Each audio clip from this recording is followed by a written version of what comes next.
બનાસકાંઠાના સરહદી થરાદ તાલુકામાં ઇમરજન્સી સમયે દર્દીઓની અમદાવાદ સુધી પહોંચવામાં મુશ્કેલીઓનો સામનો કરવો પડતો હોય છે, ત્યારે આ સમસ્યાનો હલ કાઢવા માટે થરાદ અમદાવાદ વચ્ચે હેલિકોપ્ટર સેવા શરૂ કરવાની વિચારણા ચાલી રહી હોવાની વાત વિધાનસભાના અધ્યક્ષ અને થરાદના ધારાસભ્ય શંકરભાઈ ચૌધરીએ કરી હતી.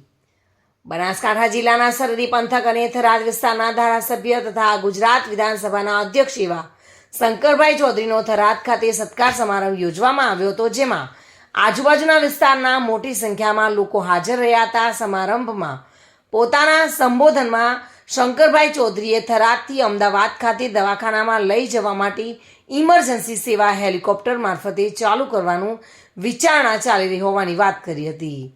આમ પણ થરાદ, વાવ, ભાભર સહિતના વિસ્તારના લોકો પાલનપુર, અમદાવાદ સહિતની હોસ્પિટલની સેવામાં ઇમરજન્સી કેસોમાં તકલીફો પડતી હોય છે. આ હેલિકોપ્ટર સેવા ચાલુ થશે તો સરહદી પંથકના તમામ લોકોને ફાયદો થશે. આ અંગે શંકરભાઈ ચૌધરીએ જણાવ્યું હતું કે મેં વિચાર કર્યો છે કે ઇમરજન્સીની અંદર અમુક લોકોને દવાખાને લઈ જવા પડતા હોય છે. કલાક 2 કલાકમાં નથી પહોંચી શકતા. તાત્કાલિક દવાખાને જવું હોય, તાત્કાલિક વ્યવસ્થા કરાવી હોય તો એક હેલિકોપ્ટર સેવા અમદાવાદથી થરાદની ચાલુ કરાવી છે.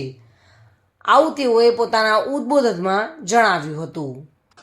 અહીંયા એક વિચાર કર્યો છે કે ઇમરજન્સીની અંદર અમુક લોકોને લઈ જવા પડતા હોય છે દવાખાને, તો કલાક 2 કલાકમાં નથી પહોંચી શકતા હોતા. કોઈ તાત્કાલિક દવાખાને જવું હોય, તાત્કાલિક વ્યવસ્થા કરવી હોય, તો એક હેલિકોપ્ટર સેવા અમદાવાદથી થરાદની ચાલુ કરાવે છે.